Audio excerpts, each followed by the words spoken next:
Record progress. Hello, my name is Dr. Amartej Singh Deol, and I'm an ACE Med Board tutor, as well as internal medicine resident for Marshall University. Just a quick background, I graduated in 2019, and it took me several years to get residency. I had to work as a medical scribe, a medical office manager, and a research fellow before I landed my residency. One thing is I never gave up. I passed step 1, step 2 CS and CK, and just took step 3 December 29th and 30th and found out this year that I no longer have to take the United States medical licensing examinations, and that's where we want to get you. There's only one way to do it, and that's through hard work. So let's get started. So today we'll be talking about anemia, normal, macro, and microcytic anemia, hemolysis, the anatomy, physio, path, biochem of the RBC. Step 2 students will only need to cover the first 30 slides. Step 1 students, we need to complete the whole video. So let's get started. So here we have the pluripotent stem cell. You can see that it goes into 2 branches, the myeloid stem cell and the lymphoid stem cell. The myeloid goes into the reticulocyte to the RBCs, which is the mature red blood cell.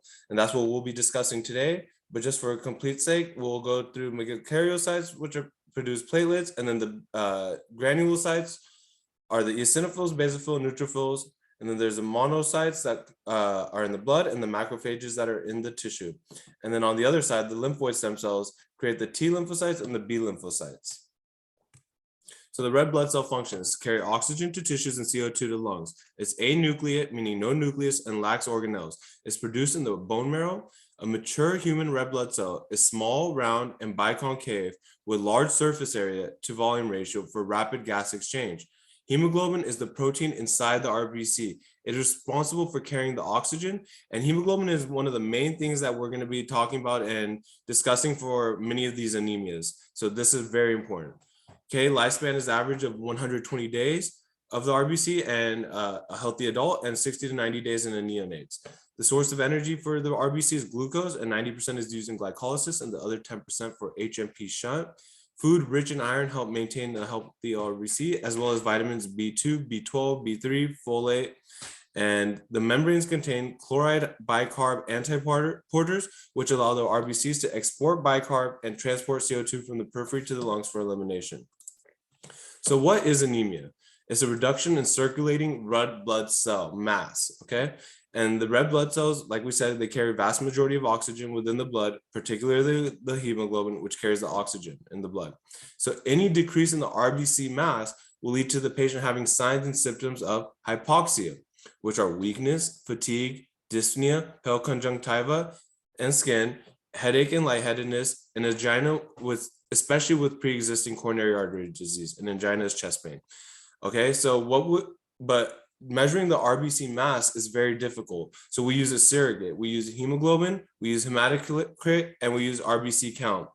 Any patient with a hemoglobin less than 13.5 in males, we consider anemia. Anything less than 12.5 in females, we consider anemia because of menstruations. And MCV, mean corpuscular volume, gives you an estimate of the size of the RBC. This is very important differentiating from macro, micro, and normocytic anemia. MCV is normally 80 to 100, and if it's 80 to 100, it's normocytic anemia. If it's greater than 100, it's macrocytic anemia, and if it's less than 80, it's microcytic anemia. So the approach to anemia. Anemia presents with symptoms based on the severity, not the etiology. The lower the hemoglobin, the worse the symptoms. Faster the change in the hemoglobin, worse the symptoms. Sicker you are at baseline, worse the symptoms. Once we could get an estimate of a hemoglobin being around less than 8, the patient will start experiencing pallor of the skin and anterior rim of the eye. Okay, so here's a basic rule of concept. Hemoglobin greater than 13, symptoms are normal generally. Greater than 10, generally asymptomatic. 8 to 9, malaise, fatigue. Person who is active but can't keep up the same activity as before. 6 to 7, dyspnea on exertion, syncope, pre-syncope. 4 to 5 is where they start having symptoms of MI, stroke, and heart failure.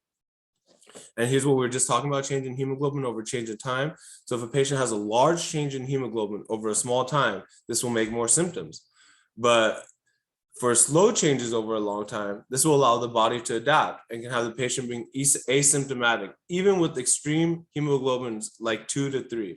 So there's a formula for the delivery of oxygen, and that's cardiac output times hemoglobin times percent saturation.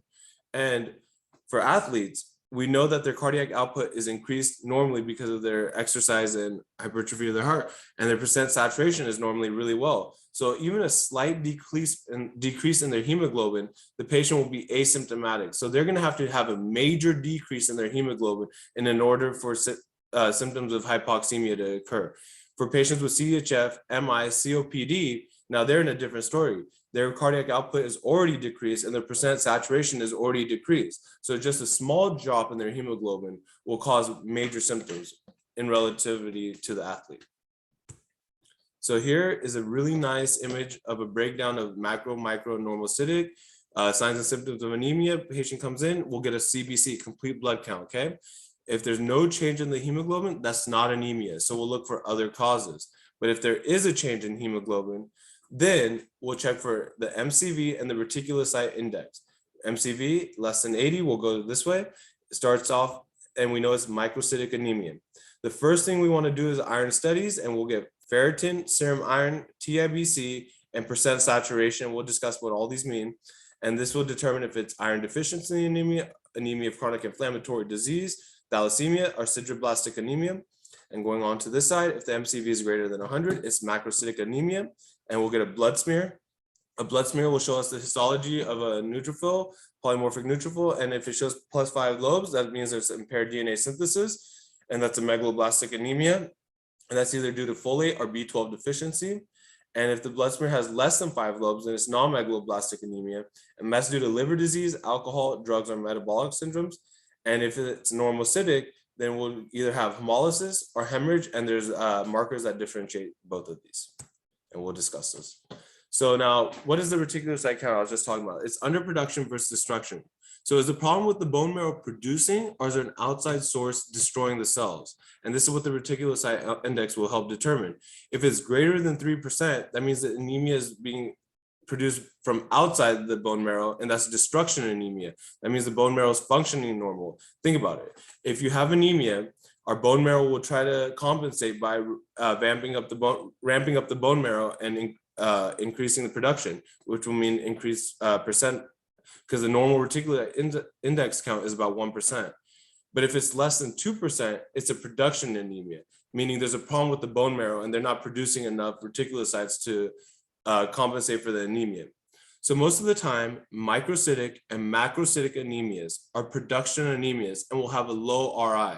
Most normocytic anemias are destruction anemias coming from the outside the bone marrow, and reticulocyte index will be elevated. So just an overview of macrocytic anemia.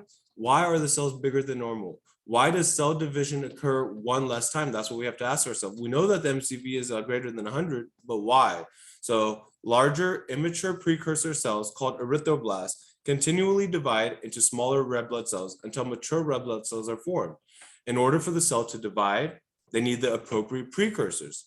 DNA precursors such as B12 and folate give the DNA the proper nutrients to properly divide. When the patient is deficient in these nutrients, the cell division does not occur properly. Cell division occurs one less time, hence a larger cell.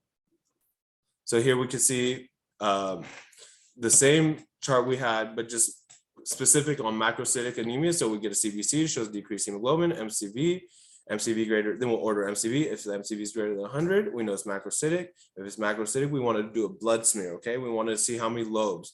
If there's +5 lobes, we know it's impaired DNA synthesis, it's megaloblastic anemia, and you check the B12 and folate. If the B12 is down, we know it's easy, it's B12 deficiency, you give B12. If the folate is down, we know it's folate deficiency, you give folate, it's problem solved. But if you can't determine which one is decreased when you get the lab, then what we could do is we could get a methylmalonic acid, and methylmalonic acid will be increased in B12 deficiency and normal in folate deficiency. And then if we do a blood smear and there's less than 5 lobes, we know it's non-megaloblastic anemia, and that's due to liver disease, alcoholics, drugs, and metabolic disorders. So folate deficiency, what's the pathology? So folic acid comes from leafy green vegetables. The body stores enough folate to last 3 to 6 weeks. If the patient is not actively eating folate, you could get deficient very quickly. Also, patients that get deficient in folate are pregnancy, and they have a very high increased demand for folate, otherwise they could get neural tube defects. Patients, they are mostly on a tea and toast diet, they're chronically malnourished, and alcoholic or old depressed lady. And the only will show with anemia. Diagnosis, folic acid is decreased, homocysteine is increased, MMA is no change. Treatment, folic acid, 1 milligram oral daily. B12 deficiency is derived from animal products. It has 3 to 10 years of storage in liver, and it can also show with subacute combined degeneration of the spinal cord. Patients, there's strict vegan diet, no animal products, and the most common cause of B12 deficiency is pernicious anemia, which has autoantibodies against the parietal cells in the stomach, meaning there's no intrinsic factor for B12 to be absorbed. So the parietal cells secrete intrinsic factor. Intrinsic factor is required for B12 to be absorbed in the terminal ileum. So these autoantibodies are destroying the intrinsic factor, hence no absorption of B12. Also, Crohn's disease, which is inflammation at the terminal ileum. Where's B12 absorbed? Correct, the terminal ileum. So if it's inflamed, you can't absorb there and B12 will be deficient. Gastric bypass the stomach, so there's no parietal cells to give the intrinsic factor for B12 to be absorbed. Same concept. Diagnosis, B12 is decreased, homocysteine is increased, and here's the difference between here and folate is methylmalonic acid is increased. Treatment is B12, and you can give it oral or IM. You give it oral if there's just a nutritional deficiency and they can have proper absorption, but intramuscular B12 if there's impaired absorption. And the way we determine this is through the Schilling's test for B12 deficiency. It checks to see if the patient needs to take PO versus IM B12. We'll give the PO B. So what we do is we give the oral B12 to the patient. If the patient is able to absorb the B12 will be seen in the urine. But if the patient has an absorption problem, then there will be no B12 in the urine, and hence we'll give an IM injection for B12. So here's a nice chart of some neuropathies, but I'm only going to be discussing vitamin B12, which is at the bottom right, and that's a demyelination of dorsal columns, lateral cortical spinal tracts, and spinal cerebellar tracts, and this will give you ataxic gait, hyperreflexia, impaired position, and vibration sense. Non-megaloblastic anemia, like we said, is cirrhosis, liver disease, alcoholics. Some of the drugs were 5-FU, Ara-C, heart, ziduvudine, which is for HIV, and then metabolic syndromes, Lesch-Nyhan syndrome, hereditary orotic aciduria, which we'll talk about a little bit. Signs and symptoms of anemia, CBC, so we'll get a CBC, hemoglobin is decreased, MCV, if the MCV is less than 80, then we know it's microcytic, but for microcytics, we want to order iron studies, ferritin, serum iron, TIBC, and percent saturation. And if they were to ask you which one is the most important in an iron study, it's ferritin, okay? And here we know it's iron deficiency anemia, anemia of chronic inflammatory diseases, thalassemia, sideroblastic anemia, and here we'll be discussing these ones. So microcytic anemia. So why does the microcytosis occur? We talked about why macrocytosis occurs, but why does microcytosis occur? First off, something is wrong with the hemoglobin. Heme is made up of iron and protoporphyrin, and globin is made up of alpha and beta chains. So heme and globin, hemoglobin. Erythroblasts start off large, but as they divide into mature red blood cells, the cell will get smaller and smaller. If there's a problem with the iron, protoporphyrin, or globin chains, hemoglobin production will be decreased. This will cause the RBC to try to maintain the proper amount of concentration of hemoglobin. So the cell will divide one extra time to try to maintain the concentration of hemoglobin. MCV will be less than 80. There's 4 types, and we just said those.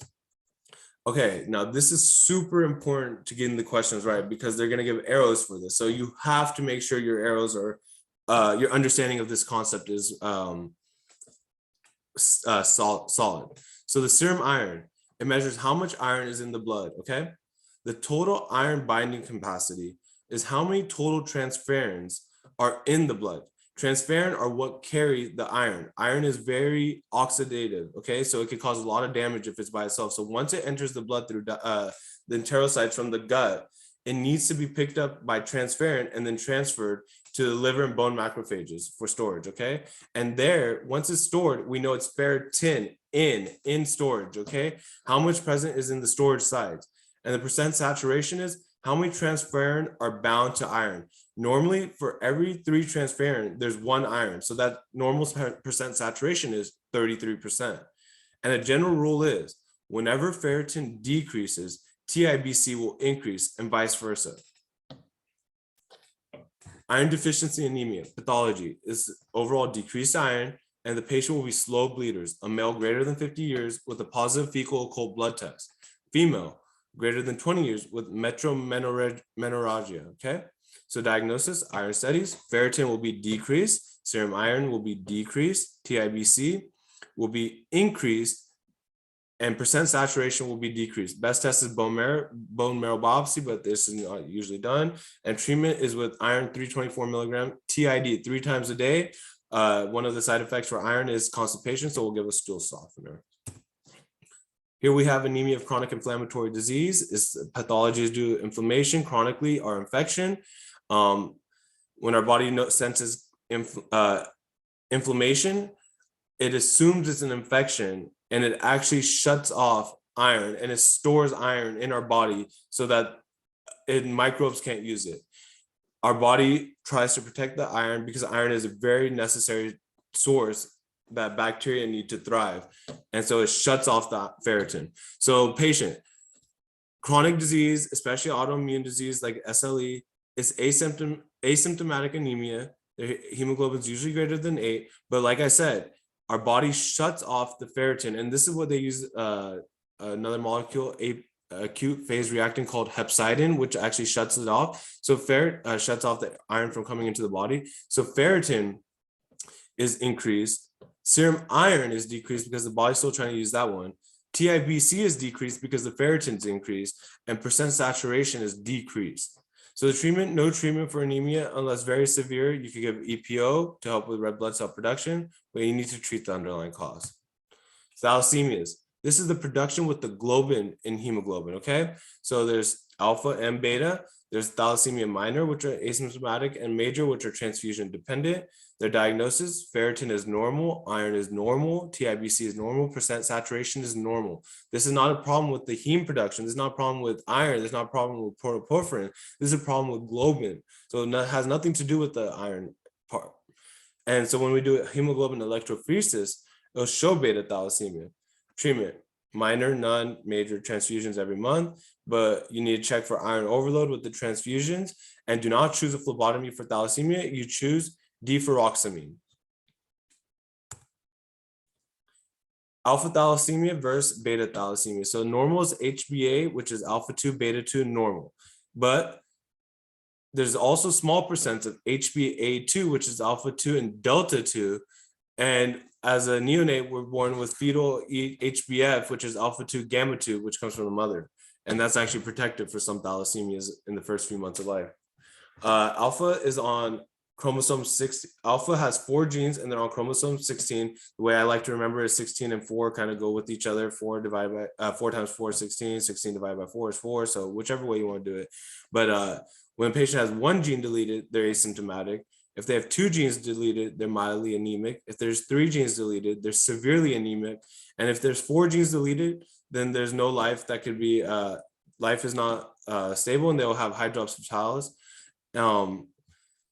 And if they have beta gene abnormalities, it's on chromosome 11, and 1 gene is mutated. If 1 gene is mutated, it equals mild anemia. And if 2 genes are mutated, it equals severe anemia. Here we have sideroblastic anemia. So the pathology, reversible, drugs led our alcohol, irreversible or B6 deficiency or myelodysplastic syndromes. Diagnosis, serum iron is increased, ferritin is normal, TIBC is normal, and blood smear shows ring sideroblast. Serum iron is normal because sideroblastic anemia has a problem with heme synthesis. The heme is the iron goes into the mitochondria for the final step of heme production. If it can't make heme, then the iron builds up and it causes oxidative stress. It causes the ring sideroblast around the in the blood smear, and eventually those cells will lyse and the iron will be released into the blood. So signs and symptoms of anemia, okay? Now we're talking about normocytic, okay? So decreased hemoglobin on CBC, we get an MCV, it shows 80 to 100. So now we know it's normocytic anemia. So here we're gonna check for hemolysis. What we'll do is we'll order LDH, a haptoglobin, a bilirubin, and a blood smear, okay? If all these are normal, we know it's due to hemorrhage, so we need to find the source of bleeding and we need to stop it. But if the LDH is high, the haptoglobin is low, and the bilirubin is high, this is due to hemolysis. Now we're gonna get a blood smear again, and if it shows spirocytes, it's hereditary spirocytosis.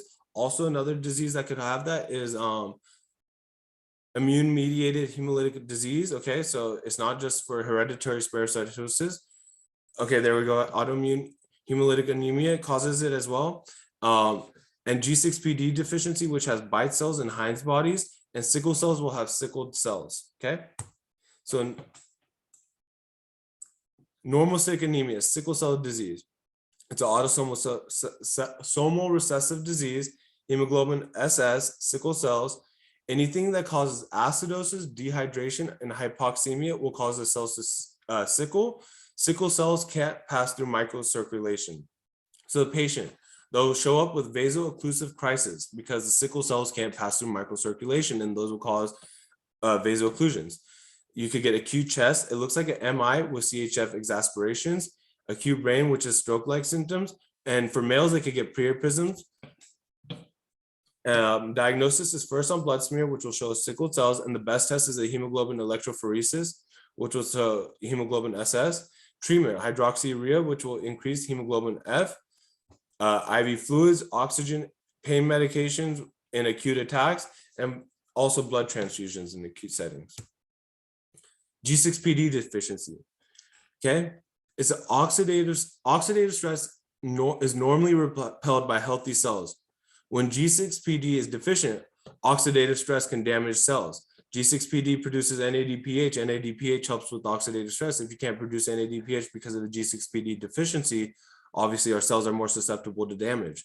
There's two variants. The main variant for what we're going to be discussing for step 2 students is African-American variant.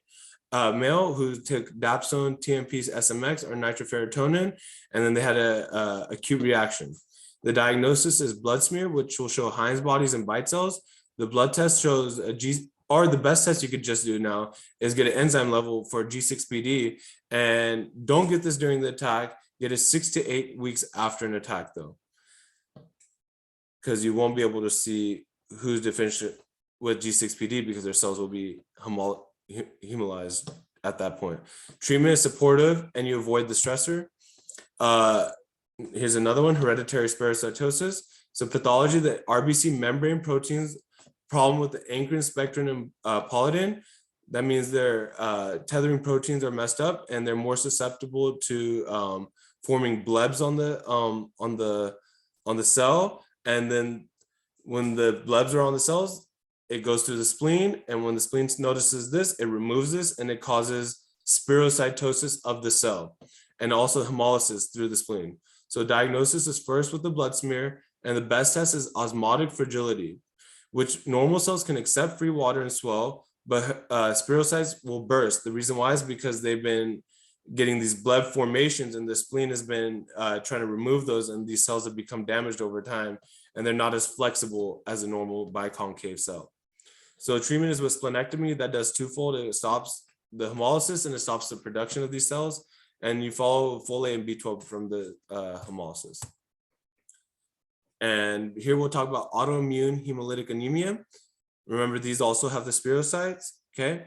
First, the most important thing we need to do is a Coombs test. And for step 1 students, we'll talk about this more in depth. But for step 2, if it's IgM positive, it's cold, it's associated with mycoplasma and infectious mononucleosis. It's hemolysis in the cold, in the extremities of the cold, and you want to avoid the cold. Okay, so the way I kind of think of it is all the M's, mycoplasma, mono, and IgM, and then you can think of your mother-in-law as a little cold, so that's how I think about it. Okay, all right, and then if we go to the other side, IgG plus, it's warm, it's associated with autoimmune disorders and cancer, and main one is SLE. It's worse in the warm, and you treat it with steroids, rituximab, splenectomy. And then I kind of have a silly one for this one. Girlfriends are warm, so G for girl, they're warm. And then SLE, LOV, love, but so silly, but whatever works is how you have to do it, right? So, okay. And then we'll be talking about paroxysmal nocturnal hemoglobinuria, which is a pathology with the PIGA gene and it's deficient in that. Normal cells repel complement without PIGA gene. Complement is able to bind to cells and destroy the cells. And this occurs at night because our breathing becomes more shallow and acidotic. Acidosis increases complement fixation to cells, but normally when we have the PIGA gene, we're able to repel it. Without that, this acidosis actually increases their complement fixation to our cells for destruction. And that's why at night, we'll have hemoglobinuria from the hemolysis of the cells. So the best test is to show for flow cytometry, which will show CD55 negative, and that's an important marker for DAF, decay accelerating factor, which we'll talk about for step 1. And the treatment is supportive. And for refractory cases, you can use eculizumab. So here we'll take a little break and we'll continue on. Thank you.